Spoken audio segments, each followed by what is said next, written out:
It's senior day at Beaver Stadium this Saturday. Rutgers is the opponent. So, to learn more about the Rutgers Scarlett Knights, I brought in an expert to tell us all about the season so far for a team whose bowl appearance is hanging on the line right now at 5-5. James Kratch of NJ.com joining the BWI Daily Edition. James, welcome to the show. Thanks for making time today. Anytime, guys. Thank you for having me. So this is a really interesting situation with Greg Schiano coming back to Penn State. I know that was a storyline. He was asked about that earlier in the week. What did he have to say about that, and how did he, I guess, reflect on where he got his coaching start? He didn't say a whole lot. I think what you learn with Greg is Greg's not a big kind of nostalgia guy or reflection guy, especially in the moment here. But he did, mention, obviously, Joe Paterno was a major mentor and force in his career. Dick Anderson, the former Rutgers head coach, who gave Greg his first kind of college job, grad assistant job, I believe in 1989.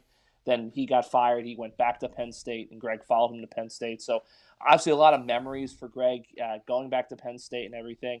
It's not the first time he's been back. He did go a couple times as a defensive coordinator at Ohio State, but obviously he made it clear that it was important to him, but he's pretty focused on the task at hand right now. The task at hand is getting his team bowl eligible, as I said earlier. I'll start on offense, just kind of go through the team and their makeup, their personality at this point in the season. And one thing, when I was looking at the statistical breakdown, there were 17 rushers for Rutgers this year. What's going on in that situation? You got quarterbacks. I saw a rush by a lineman. What's going on with the offense for Rutgers this year? Yes, so the rush was against Indiana in a 38-3 win. Raekwon O'Neal, lateral for a touchdown. It looked like a pass, but it was a rush. This was behind the line of scrimmage. He's actually now scored 2 touchdowns in his career. He did it last year against Ohio State, this year against Indiana. Same play. So he's averaging 5.5 yards per carry for his career at 2 carries in total. They do have a lot. They've used a lot of running backs on the quarterback. That's kind of helped the situation. They've used, off the top of my head, 5 different players at quarterback this year. Obviously, Noah Vedril's the starter. Evan Simon and Cole Snyder are kind of the 2A and 2B backups. They've been very clear they don't want to set a pecking order between them, and they've kind of used both at certain times this year. Obviously, Gavin Wimsatt, the heralded program building, future of the program. He's had 2 games now. And then Johnny Langan, who's basically a tight end at this point in his career. Obviously, he's starting against the Nittany Lions in 2019. Saw a lot of short yardage work last season. He's also been back there as well. So they do have a lot of options. They like their running back depth, although they're a little bit banged up there. Jameer Wright-Collins, the guy who ran the ball early this year, he probably won't play this week. He's been out for a couple weeks. So they have a lot of options. They get the ball to a lot of guys. It's just this year it's been a struggle to score points.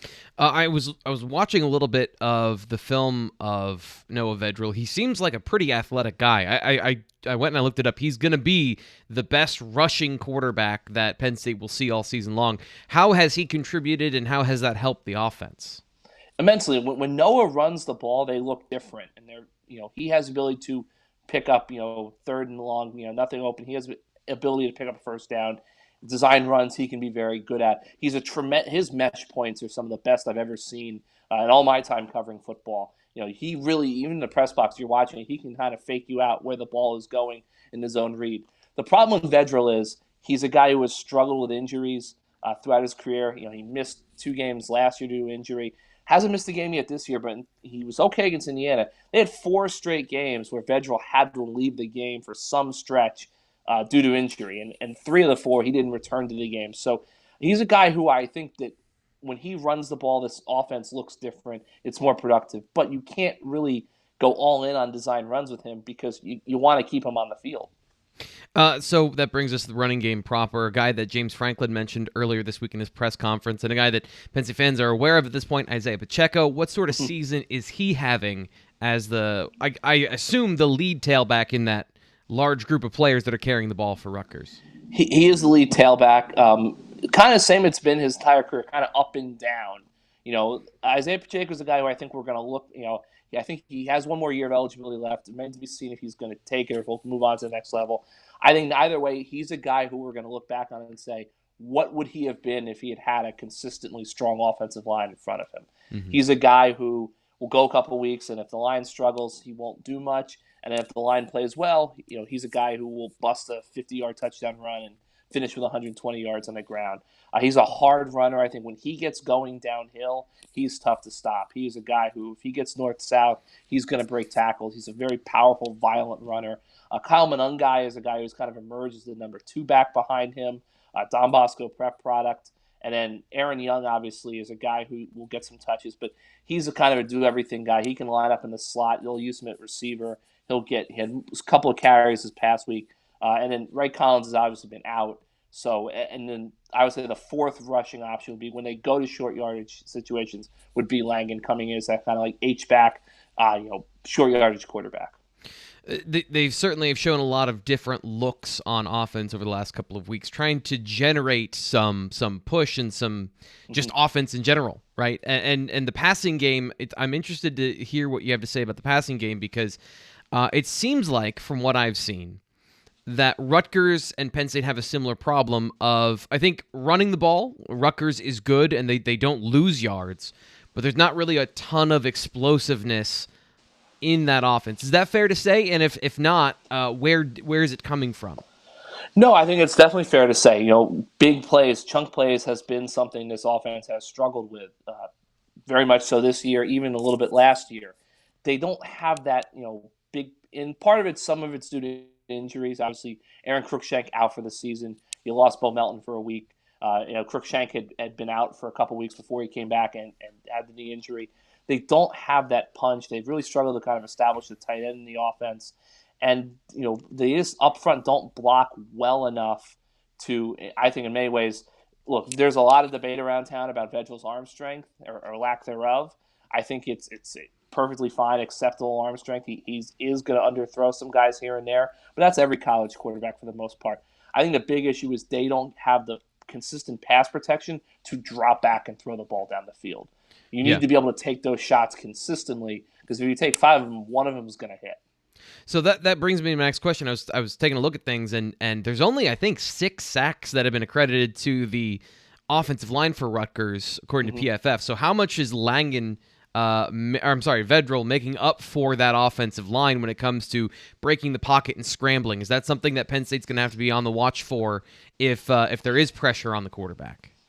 Yes, it's part of that, but I think the bigger issue is they get rid of the ball fast. Gotcha. There's a lot of quick quick throws.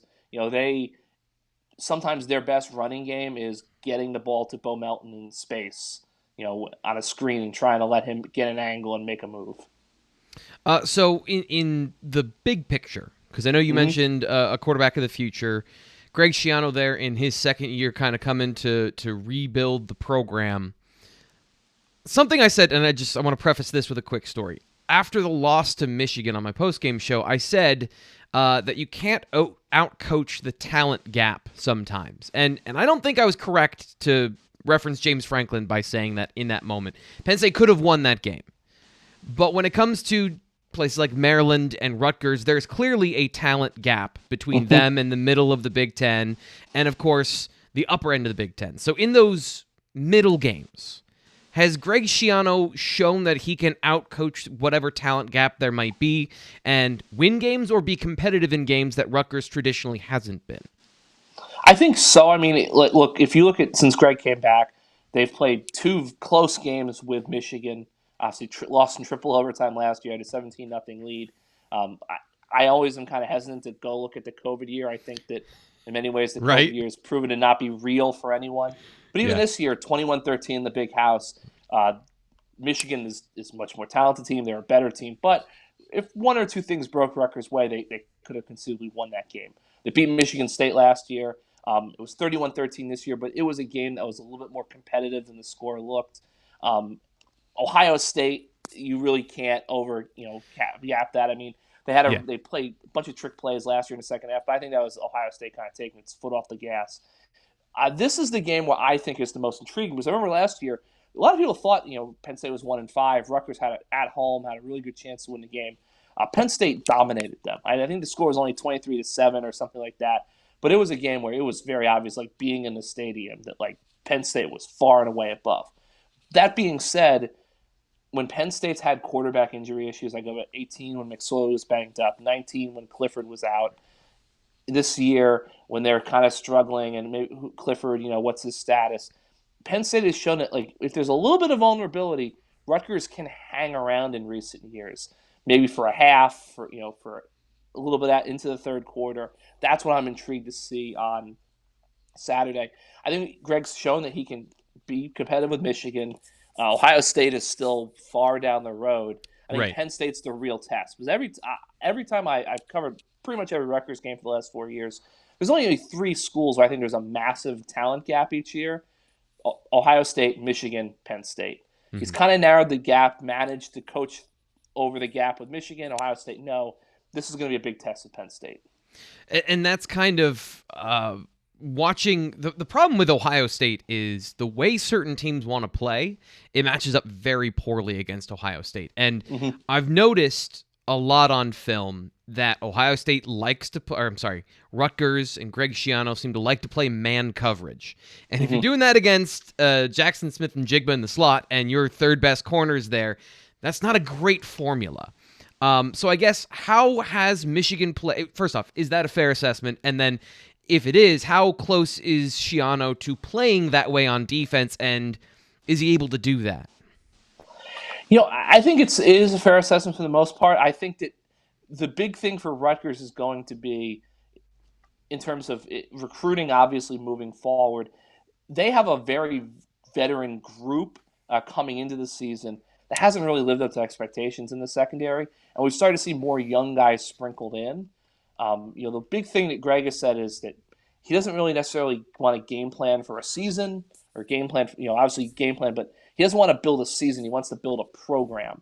And I Mm-hmm. think that he tends to maybe do some things defensively that are, in the small picture, maybe not ideal, but in the big picture will benefit the program going forward.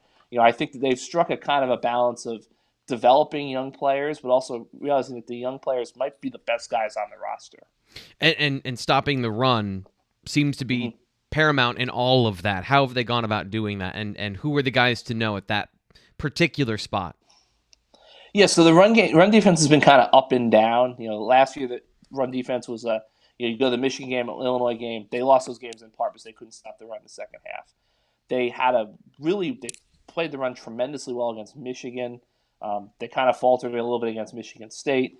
Delaware ran the ball really well on them. So kind of this is up and down team, but then they stopped a good running game at Syracuse. Ifeanyi Maija was a defensive tackle transfer from Temple, had some injury issues early on in the year. He's really come on strong. He's a guy who I think is starting to build draft buzz, with the way he's played. Keontae Hamilton, true freshman, standout wrestler. He initially committed to Rutgers as the heralded heavyweight, All-American candidate. He also has played football. He is burst on the scene. He started at nose guard. He's played nose guard. He's played defensive end. He's played defensive tackle. He's even played tight end. He's been very active and everything. And the defensive ends this year, it's been kind of strange. The defensive ends were very kind of noticeable in the pass rush last year. Have not been as much this year, but they like the way they're kind of holding the edge.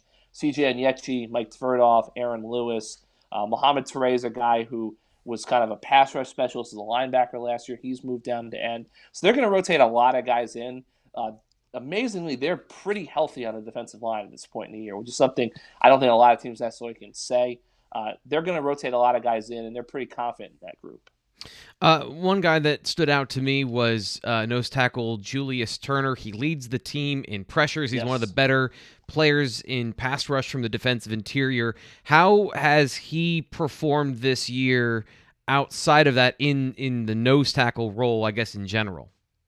Yeah, he is a tremendous story. He's a guy from Mississippi who had Group of Five offers. Rutgers took a flyer on him. He came up here. I think it was the only Power Five offer. First guy at high school ever been to a Big Ten school, and he was always a good, serviceable, rotational player. But when Greg Schiano took over and introduced the tilted nose position in the defense, it's just like it's opened everything for Turner. It's amazing how just lining up a little bit tilted has opened up his speed, his quickness, everything. He's a playmaker. I mean, he's a guy who can wreck a game if an offensive line doesn't take care of him. I think the big key for him has been last year, teams would kind of double team him, wash him out of plays, use his aggressiveness against him. That hasn't happened as much this year. He's a guy who plays a lot bigger than he is, and he can shoot gaps and blow up your run game, no doubt. Yeah, he's kind of a problem for teams if he's on the front side of a run. On that side of the nose, it's kind of a Yeah. wall right there if you're trying to run inside zone, which everyone's running inside zone. The linebackers I know have been, from reading some of your work, that's been a bit of a thing up in the air because of some injuries at the position. What's the status for that group coming into this game? Yeah, it's not really clear. I mean, I think Tyreek Maddox-Williams, Tyshawn Fogg, Olakuni Fadakasi all missed the winning over Indiana. Drew Singleton, a guy who was a Herald recruit, he went to Michigan, transferred back to Rutgers, Jersey guy, and Tyreen Powell, who I believe was recruited by Penn State. He kind of made his first career start, had a pick. They played really well. You're going to see, I think, my guess is that those guys might still be a week or two away. Maybe they get one of them back. I do think you're going to see a lot of 4-2-5 looks. We saw a lot of that against Indiana. We were even seeing that earlier in the season. I do think you're going to probably see an extra defensive back come in lieu of a third linebacker, just because that's the way the depth shapes out. I think they're much more comfortable with their fifth defensive back than with their sixth linebacker, basically. You mentioned the Jersey guy coming back to New Jersey after going to Michigan. That was kind of a theme of the transfer portal with Greg Schiano in year one. How has that worked out, and has he continued that? Because I know Aaron Cruikshanks is another guy who was a former New Jersey native, went away, came back once Schiano was hired. Is that correct? And how has that gone? Cruikshank's a Brooklyn guy. Okay, but, sorry. I know that's probably a big deal. No, a little bit. No, it has been. That's something I think they focused on. The guys who come back. I think the transfer portal, it's kind of interesting.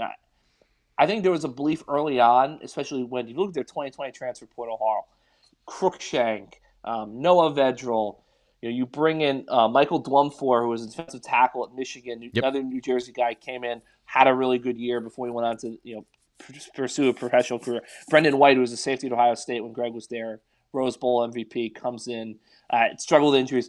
They got a lot of impact players out of the portal in 2020.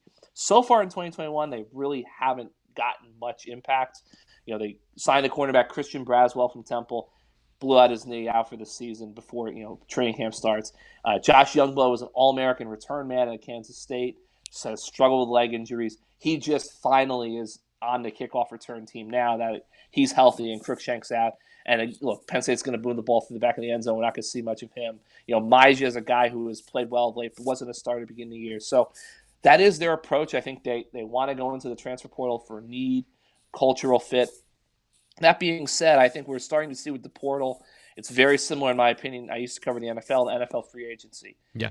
We talk about B-plus players who are getting A-plus, not A-plus money in this case, but if you're a good offensive tackle at a MAC school and you go in the portal, like Alabama wants you. You're not going to necessarily go to Rutgers. So I think we're seeing that it's not something that you can, the guys who are in the portal for a reason. Mm-hmm. And every once in a while you might get a Justin Fields, but you're not going to get that more often than not. So I think this is going to be a big test for Rutgers because they've got to have a little bit of scholarship crunch. How many high school recruits they bring in for a pretty good ranked class at this point?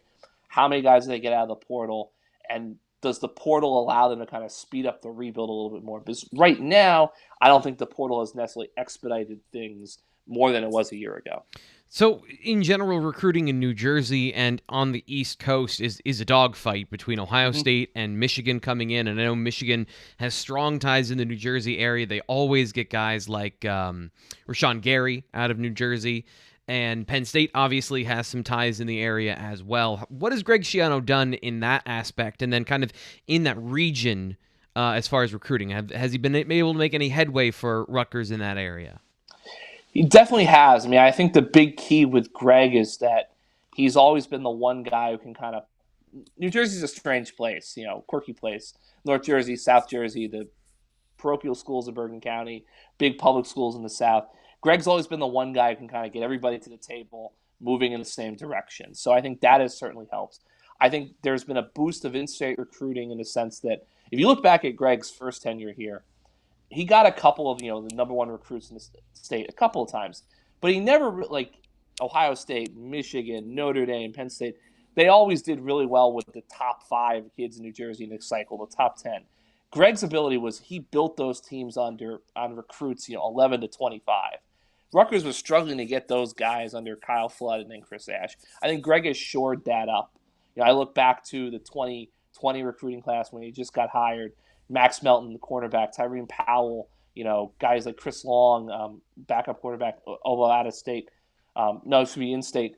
Those were guys that Chris Ash should have had committed to Rutgers in the first place. Greg was able to kind of flip them, get them in the program. We haven't really seen him necessarily punch up yet, but I think that's going to come when they start to win more. But the biggest thing is they've been locking down those second-tier recruits that they need that can be quality starters in the Big Ten. How much is bowl eligibility playing into this game for Rutgers? And I apologize, I don't know who their opponent is. Is it Maryland, the final game of the season? Maryland, yep. Okay, so how is that sort of narrative playing into this game against a team that, against Penn State, obviously not their best season? It kind of feels like Rutgers smells blood in the water to a certain degree. Is that fair? Definitely. I mean, look, I think that obviously people are excited about a bowl game, but they're also excited about beating Penn State. I think in many ways, getting a win over Penn State is like the last hurdle for people here to feel like they truly belong in the Big Ten. It's been something they've kind of been striving for. It hasn't happened since 1988. The guys on the 88 team are happy to take your phone call, but they would prefer that they don't have to get called anymore at some point. They'd like to pass the torch on. I think obviously Greg's ties to Penn State adds to that. I do think that, obviously, look, they know that no matter what, they're going to be at home against Maryland, a team that they match up. They should coin flip game, chance to go to a bowl game. But I do think there is an excitement of, hey, could we get Penn State? So I think it would be a big milestone, kind of cathartic moment for the program and all it's been through. And I look at Penn State, look, I think Penn State's in a unique situation where they're 6-4, and you kind of wonder, like, what do they have to play for, at this point? They're kind of locked in. They're probably not going to a New Year's Six bowl. That's off the table. Obviously, you're not going to win a conference title. So I think people think, well, maybe we can kind of catch them slipping. And obviously, the fact that Penn State lost Illinois and Rutgers beat Illinois, that also kind of gives a little bit of optimism and confidence. Although, obviously, that's kind of apples and oranges and all that weird stuff with the 9 overtime game. Yeah, and it's a for Penn State fans, the idea of losing to Rutgers or losing to Temple is that's a nightmare scenario. I think that would be the end of the season for Penn State, regardless of whatever happens after that, for Penn State fans to lose to Rutgers. So it's a big moment for James Franklin on that end of the spectrum. So getting back onto the field with the team, what do you think are the keys to this game that you're looking at as far as what's going to determine the win-loss for both teams? Well, I think first off for Rutgers, they got to protect the football. They're 5-0 and they don't commit a turnover this year. So if they can protect the football, they got a shot. I don't think it guarantees a win, but this team has shown that they can't turn the ball over. I do think they need to get some takeaways. I mean, look at the Indiana game, kind of free offense basically. When you're recovering the ball on the 10, on the 20, it's a lot easier. This is the Rutgers offense struggles with big plays. They don't want to be in a situation where they have to go methodically 75 yards. You can only do that so many times against Penn State. I think that's a big key. I think the punting game, is going to be huge. We're talking about the top two net punt teams in the nation. Rutgers, I believe, Adam Korsak, I've seen his whole career. He's the best punter in America, in my opinion. I can't imagine anyone being – I think he's a guy who could be a real weapon in this game. I think special teams, too. I think that, not even so much making a big play, but just kind of buttoning things up, preventing a big play. And I think after that, it's going to come down to the trenches. Rutgers has to, they struggled to get a pass rush all year. They got to muster something. And that offensive line just has to find a way to kind of hang in the game. Last year, they got dominated up front, both sides. That can't happen if they're going to have a chance to win. James Kratch of NJ.com. We're talking about Rutgers, Penn State coming up noon. You can check out the BWI Live postgame show right here on YouTube after the game, 15 minutes after the final whistle. I'm interested to see how Vedral does and Penn State does against a mobile quarterback. Now, they've been athletic quarterbacks they've faced, from Bo Nix to Talia Tagovailoa. They like to scramble. Vedral's the first actual dual threat they've seen this year, which is pretty strange. Like that, there was a time where they were seeing that on a routine basis, and James Franklin said that they switched up how they rushed the passer because they were letting too many quarterbacks break the pocket and make plays and make plays with their legs. So how they do and how that happens against Vedral, because if he can scramble and throw in a little bit with his arm, that might throw Penn State off kilter a little bit on defense, because being able to stop the run against Penn State is great. It's just going to make Penn State fans mad. That's all it's going to do, because Penn State, the offense, does not care. Yeah. No, I definitely think Vedril's a guy who's going to be key no matter what. He's got to protect the football, and if he can make some things happen, extend drives, that's going to help this team. I do think this is going to be a game. We saw it a little bit last year.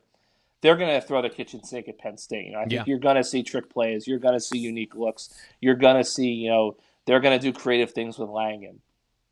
That's an interesting thing to me, and we'll get it out of here in just a little bit. But one thing that I'm always interested in is Illinois, out of their bye week, has this massive new package that nobody's ever seen on film against Penn State. Minnesota did the same thing in 2019. Rutgers has done that in the past. So everyone's coming for Penn State. Like that, not to paint it in like a hunted sort of way, but in these situations, Penn State fans on the flip side are mad that Penn State never does that. But James Franklin believes just playing his game is going to win him games, and playing the way his system is designed. In this particular game, do you think that's enough? I don't know. That's a great question. I don't know. I mean, I tend to think that no matter what trick plays you do, like the physicality has to be there up front. I think that's the big step. And it's kind of strange because, in past, it's like no way Rutgers can line up with Penn State in the trenches. But then you look, and they held up pretty well against Illinois, obviously transitive property, all that stuff. But even against Michigan, they held up pretty well. This is a team that, for some reason, they have issues on the offensive line. They're still a year or two away from being where they want to be there. But sometimes when they can just move head to head, just go straight forward, run right at people, they sometimes are quite effective. So I'm just kind of curious to see if it's going to be one of those games where they're able to kind of run right at the Nittany Lions, and it works for them. But this Nittany Lions defense is tough. Yeah. So I think that also throws into the equation. Yeah, it's a unique matchup because the strength of that team too on defense is in the secondary, and this is a team that doesn't really throw the ball down the field. It doesn't challenge that part of the game. So that's why I'm curious, is it going to throw them off a little bit? Are they going to be caught off kilter by some of the things that Rutgers does? So it should be a good game, and I've said this before on some of my shows. Penn State is going to be in every single game they play, but they're not going to blow anybody out. Like, the other team's going to be in the game too. So it should be at least an entertaining game for everyone involved on Saturday. James Kratch, NJ.com. What are you working on this week where people can go find and read from you? Just go to NJ.com, NJ.com/Rutgers. Everything will be there. Working on some stuff, obviously, from the Rutgers perspective. 1988 comes up a lot. The rivalry or lack thereof with the Nittany Lions. Working on something. I think one of the kind of unique things about Rutgers is of their starting offensive line, 3 of their starters are converted defensive linemen who have converted since Greg Schiano got here. In fact, Ireland Brown, who I expect to start at guard, he converted midweek. He literally played nose guard in the opener against Temple. Midweek, before the Delaware game, which is the 3rd game of the year, they moved him to guard. He played that week. Now he's starting in the Big Ten a couple weeks later. So kind of a crazy story. Another guy who went to Boston College first before transferring in. New York guy who went to high school in New Jersey. Another guy I believe also that the Lions recruited once upon a time. Should be a great game. James, thanks for coming on the show. I always appreciate it. You got it. That is going to do it today for the BWI Daily Edition. I'm your host, Thomas Frank Carr. I always say, if you've gotten to this point in the show, you enjoyed it. So hit the like button. Let everyone else know that you like this video, and we'll keep putting out more content here for Penn State football fans. Coming up tomorrow, we're going to practice tonight, and we'll have post-practice updates from Nate Bauer here on the BWI Daily Edition. Of course, as I mentioned before, the live post-game show with Tom Hannafin and myself, co-host of the Pay Dirt Podcast. That'll be live 15 minutes after the game. I'm your host, Thomas Frank Carr. We'll see you then.